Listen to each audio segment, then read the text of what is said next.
These things, the XB LED signals for the Jeep JL Wrangler and Gladiator. These things came out about a year ago. I was excited about them then. We did a video on them. And the problem is that after that, our customer service team started banging their head along the desk because people started hitting us up with compatibility issues. Now, like any modern Mopar, they have a pretty intense CAN bus system, and that caused a lot of little bugs getting these things to work as they were designed. The sequential system didn't function totally right in all cases. The side markers didn't function right in some cases. There was error codes on the dash. No good. A lot of people had to use what's called a taser to get them to function as they should.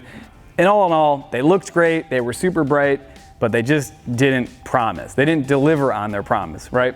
But the good news is that now there is a Generation 2 version of this that is in fact completely plug and play. It still delivers all the same features and benefits of the original one, but it actually works when you go to install it. So it's as simple as that, guys. These things are finally here. They're in stock now, and they will be shipping to replace the original version. And they do indeed deliver on all of the promises that Morimoto originally made when originally delivering this product. So we're excited to make that announcement. It is an excellent addition to the lineup. Of course, there's also the side markers, the Super 7 headlights, which we've got installed on this Gladiator, and I couldn't be more happy to let you guys know about that update.